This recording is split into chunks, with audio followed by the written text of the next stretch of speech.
के उधम सिंह नगर, जहां पर इस वक्त मुख्यमंत्री त्रिवेंद्र सिंह रावत किसान कल्याण योजना को लेकर के क्या कुछ कह रहे हैं, जरा जानेंगे। बोले कितना होना चाहिए? किसी ने कहा 1000 होना चाहिए, किसी ने कहा 800 होना चाहिए, पर किसी ने भी 500 रुपए से कम देने की बात नहीं करी। मैंने कहा 500 नहीं, हम 1 रुपए में आपको कनेक्शन देने का काम करेंगे। अगर हमको अपने प्रधानमंत्री जी का, जो गरीबों के कल्याण के लिए जिन्होंने अपना जीवन समर्पित कर दिया है, तो हमारा फर्ज बनता है, ये हमारी सरकार का फर्ज बनता है कि हम भी उन गरीबों तक माननीय प्रधानमंत्री जी का जो सपना है उसको साकार करने का काम करें। मुझे चीमा जी, एक बार चीमा जी ने कहा कि पानी की लाइन बिछ गई है, मुझे याद है, लेकिन गरीब लोग ये 6000 रुपए पानी का कनेक्शन का कहां से पेमेंट करेंगे? हमने कहा कि शहरी क्षेत्रों में जो गरीब लोग हैं, हम उनको केवल और केवल 100 रुपए में पानी का कनेक्शन देने का काम करेंगे। अब उसको 6000 नहीं देने पड़ेंगे, 100 रुपए में पानी का कनेक्शन देगा। और अभी हम उसमें कुछ और स्लैब बना रहे हैं ताकि किसी को भी पानी का कनेक्शन लेने में तकलीफ ना हो। शुद्ध पानी देना हमारी सरकार का लक्ष्य है।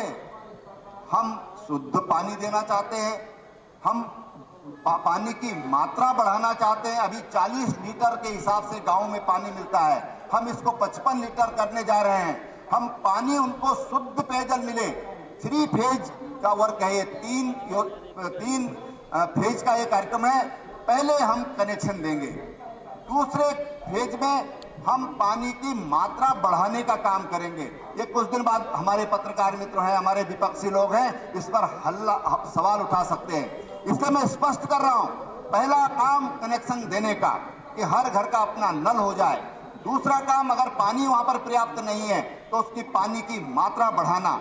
और तीसरा काम, वो शुद्ध पेयजल यानी पानी की क्वालिटी बढ़ाने का काम, ये 3 फेज में हमारा ये काम होगा। और हम इस काम को हमने तय किया है कि 2022 तक हम हर घर को कनेक्शन दे देंगे।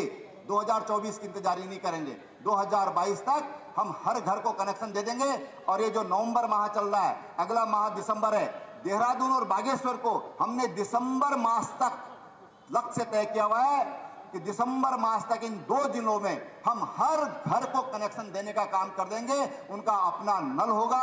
ये काम हम दिसंबर के आखिर तक करने का हमने टारगेट रखा है। और स्वयं मित्रों, मैं आपसे कहना चाहता हूं कि आपकी सरकार अपने दायित्वों के प्रति, अपने कार्यों के प्रति, अपने समाज के प्रति पूरी संवेदना के साथ और पूरी प्रतिबद्धता के साथ, समयबद्धता के साथ काम करना चाहती है। हम आपने मौका दिया है, हम इस मौके का एक मिनट, एक सेकंड हम जनहित में लगाएंगे, ये मैं आपको विश्वास दिलाता हूं। हम राज्य में भ्रष्टाचार के घोर विरोधी हैं। हमने जब सरकार बनाई थी, पहले मुख्यमंत्री बनने के बाद मैंने पहला जो इंटरव्यू दिया था, मैंने प्रेस से कहा था कि मेरी सरकार इस राज्य में 0 टॉलरेंस पर चलेगी।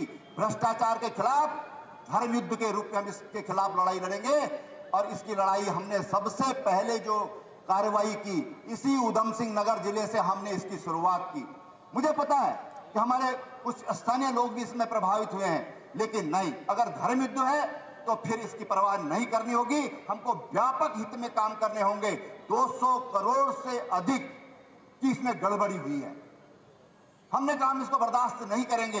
हमने तमाम वरिष्ठ अधिकारियों पर हो, कनिष्ठ अधिकारी हो, उनसे छोटे वाले हो और कुछ जो दलाल किस्म के लोग हैं, हमने सब पर कार्रवाई की है। मैं समझता हूं कि इनकी जो संख्या है, 111 अधिकारी कर्मचारी हैं इसमें, और 6 पर अभी अनुमति चल रही है, और एक वरिष्ठ अधिकारी पर अभी उसके लिए कार्रवाई के लिए लिखा गया है। वो क्योंकि हमारे हाथ में नहीं है, तो वो कार्रवाई वहां से क्या अनुमति मिलती है उसके आधार पर कार्रवाई होगी। मैं आपको विश्वास, ये बात इसलिए दोहराता हूं और हर सभा में दोहराता हूं कि भ्रष्टाचार ये दीमक की तरह है।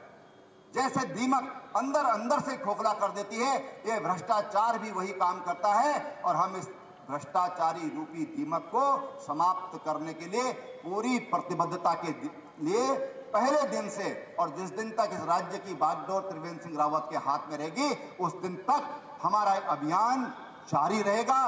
प्रति पल प्रति क्षण हम इसके खिलाफ लड़ाई लड़ते रहेंगे, ये मैं आपको आश्वस्त करना चाहता हूं। मित्रों, हमारी सरकार ने मैं ऊधम सिंह नगर की बात आपको बताना चाहूंगा कि 10,819 काश्तकारों को हमने भूमि धरी का अधिकार दिया है। अब देख लीजिए, पिछला इतिहास देख लीजिए, आज का इतिहास देख लीजिए। हमने 3 साल के अंतर्गत 10,819 काश्तकारों को भूमि धरी का अधिकार दिया और अभी हमारे पास 47,630 काश्तकारों को अभी हमको और ये अधिकार देना है, जिसकी प्रक्रिया चल रही है। धान की खरीद के बारे में मैंने आपको बता दिया। स्वामित्व योजना के अंतर्गत मैं धन्यवाद करना चाहूंगा माननीय प्रधानमंत्री जी का कि पहले 2 जनपद हमारे स्वामित्व योजना के अंतर्गत दिए गए थे। आज 13 के 13 जनपदों को उत्तराखंड के स्वामित्व योजना के अंतर्गत दिया गया है। और स्वामित्व योजना के अंतर्गत अभी तक ऊधम सिंह नगर जिले में 534 गांवों के 57,165 लोग अभी तक लाभान्वित हो चुके हैं। 6,619 ग्रामीण लाभार्थियों को स्वामित्व प्रमाण पत्र वितरित किए जा चुके हैं। और मैं समझता हूं कि ये हमारे लिए गौरव का विषय है कि देश में पहला अगर कोई जिला है तो आपका जिला है। ये हम सब के लिए बड़े गर्व की बात है कि उसके लिए ऊधम सिंह नगर जिला ये पहला जिला है। और अक्टूबर 2020 तक का लक्ष्य रखा गया है कि ड्रोन से जो सर्वेक्षण का काम है वो पूरा कर लिया होगा। मुझे लगता है कि वो कर लिया गया होगा और जो लोग रह गए हैं उनको भी शीघ्र इसका लाभ मिलेगा। जो पंतनगर एयरपोर्ट, देखिए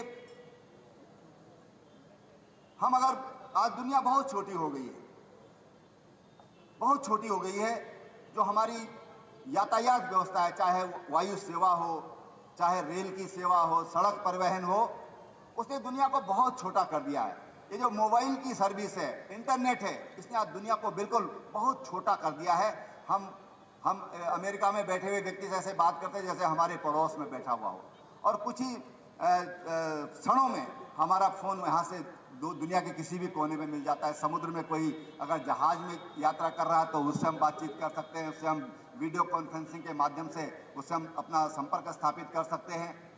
आज हमने अपने दोनों एयरपोर्ट, चाहे देहरादून का जॉली ग्रांट हो या पंतनगर का एयरपोर्ट हो, इनको हमने अंतरराष्ट्रीय एयरपोर्ट बनाने का निर्णय लिया है। और एयरपोर्ट ये इसमें 1100 एकड़ जमीन और ये इंटरनेशनल लेवल का ये हमारा एयरपोर्ट बनेगा। देहरादून का एयरपोर्ट इससे थोड़ा छोटा है, लेकिन पंतनगर में हमारे पास भूमि थी। हमने इसको ये हमारा इंटरनेशनल लेवल का ये एयरपोर्ट हमारा यहाँ पर बनेगा। और जो पूरी तरह ग्रीन एयरपोर्ट होगा, ये इसकी खासियत होगी। और तमाम जो भारत तो जुड़ेगा ही, लेकिन दुनिया से हमारा ऊधम सिंह नगर जुड़ेगा। ऊधम सिंह नगर का एयरपोर्ट बनते ही बहुत तेजी से यहाँ पर विकास होगा। यहाँ के लोगों के लिए रोजगार के नए नए अवसर होंगे। और केवल यही नहीं, बल्कि पूरे उत्तराखंड में जो दुनिया से जो लोग यहाँ पर आना चाहते हैं, क्योंकि उत्तराखंड देवभूमि है, पर्यटकों के लिए बहुत आकर्षण पैदा करती है। एडवेंचर के लोग यहाँ पर आना चाहेंगे तो उन लोगों के लिए बहुत बड़ी सुविधा होगी। पूरा राज्य इस एयरपोर्ट का से लाभान्वित होगा। स्वास्थ्य के क्षेत्र में हमने 3 मेडिकल कॉलेज इन दौरान हमने स्वीकृत कराए हैं, चाहे ऊधम सिंह नगर का हो, हरिद्वार का हो या पिथौरागढ़ का हो। ये तीनों जो हमारे मेडिकल कॉलेज हैं उनके लिए हम पैसा हमने दे दिया है। और ये मेडिकल कॉलेजों का निर्माण का कार्य बहुत तेजी से हमारा चल रहा है। बहुत जल्दी इन मेडिकल कॉलेजों को हमारी कोशिश होगी कि इनको जनता को समर्पित किया जाए। लेकिन जो हमने अटल आयुष्मान उत्तराखंड योजना जो देश में चलाई, ये देश का पहला राज्य है जहां पर हमने हर उत्तराखंड के वासी को हमने 5 लाख रुपए तक का स्वास्थ्य सुरक्षा कवच देने का काम किया। मैं खुशखबरी आपको इसलिए दोहरा रहा हूं इस बात को कि अभी तक इसमें हमारे उत्तराखंड के 173 अस्पताल थे जहां पर जाकर हम इस योजना के अंतर्गत लाभ ले सकते थे। आज 22,000 से ज्यादा अस्पताल नेशनल पोर्टेबिलिटी हो चुकी है।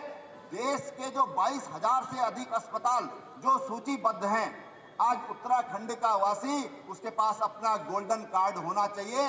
वो 22,000 से ज्यादा अस्पतालों में जाकर के उसकी जेब में अगर एक पैसा भी नहीं है उस गोल्डन कार्ड को दिखा करके और अपना इलाज 5 लाख रुपए तक का इलाज निःशुल्क करा सकता है।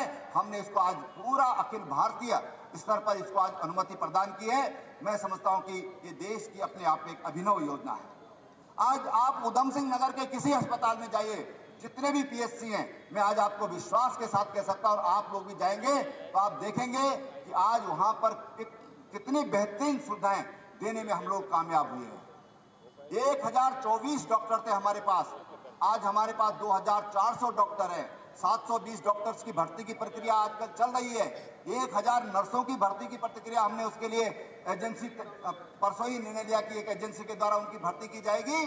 आज हमारे सभी अस्पतालों में हमने पाइप्ड ऑक्सीजन, आज राज्य के सभी जिलों में, पहले हमारे पास केवल 2 जिलों में वेंटिलेटर थे, आईसीयू थे, आज सभी जिलों में ही नहीं, उनमें जिलों में भी कई और अस्पतालों में आज हमने आईसीयू बनाए हैं, वेंटिलेटर की सुविधा दी है, पाइप्ड ऑक्सीजन की सुविधा दी है, तमाम तरह की सुविधाएं आज दे रहे हैं। मैं आज विश्वास के साथ कह सकता हूं कि अगर आज उन अस्पतालों में अगर आप देखने के लिए जाएं तो आपको आज से 3 साल पहले जो अस्पतालों की स्थिति थी, आज अस्पतालों की स्थिति क्या है, आप देखकर स्वयं कहेंगे कि मुख्यमंत्री जी ने उस दिन रुद्रपुर में बात कही थी। आज हमको अस्पतालों का जो नजारा है वो बदला हुआ दिखाई दे रहा है, ये आप लोग महसूस कर सकते हैं। हमने अपने किसानों के लिए 80% पर हमने सब्सिडी दे रहे हैं अपने किसानों को, जो कृषि उपकरण है 80%, 20% किसान को देना है, 80% सब्सिडी पर आज हम अपने किसानों को ये उपकरण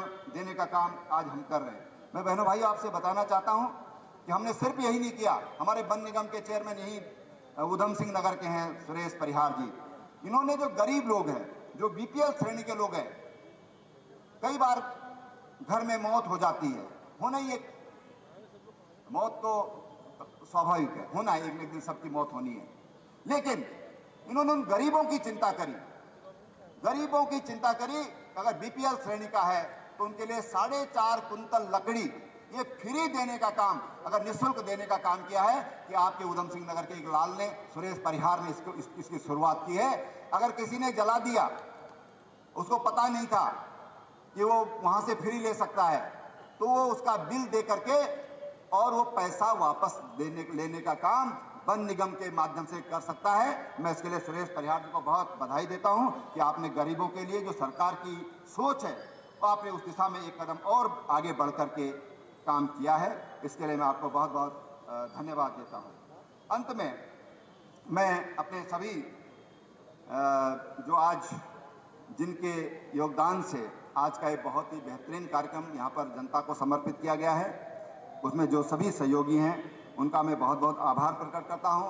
मैं देश के माननीय प्रधानमंत्री जी का बहुत बहुत आभारी हूं कि उन्होंने पहले जब प्रधानमंत्री बने थे तो पहली बैठक में उन्होंने कहा था कि देखो इस देश में गरीबी बहुत अधिक है, जिस दिन तक इस देश में गरीब रहेंगे हमारी टॉप प्रायोरिटी ये गरीब होना चाहिए, गरीबों के लिए हमको योजनाएं प्रारंभ करना चाहिए।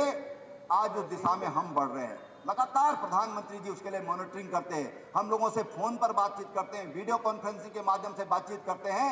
मैं माननीय प्रधानमंत्री जी का इस मंच से बहुत बहुत धन्यवाद करना चाहूँगा कि उन्होंने लगातार हम लोगों को इस ओर हमारा ध्यान खींचते रहते हैं कि आप जो लक्ष्य उन्होंने दिया है गरीबी हटाने का, हम उसको और आगे बढ़ रहे हैं। आज इस अवसर पर मैं आप सबको एक बार फिर बहुत बहुत धन्यवाद करते हुए अपनी बात को समाप्त कर रहा हूँ। बहुत बहुत धन्यवाद।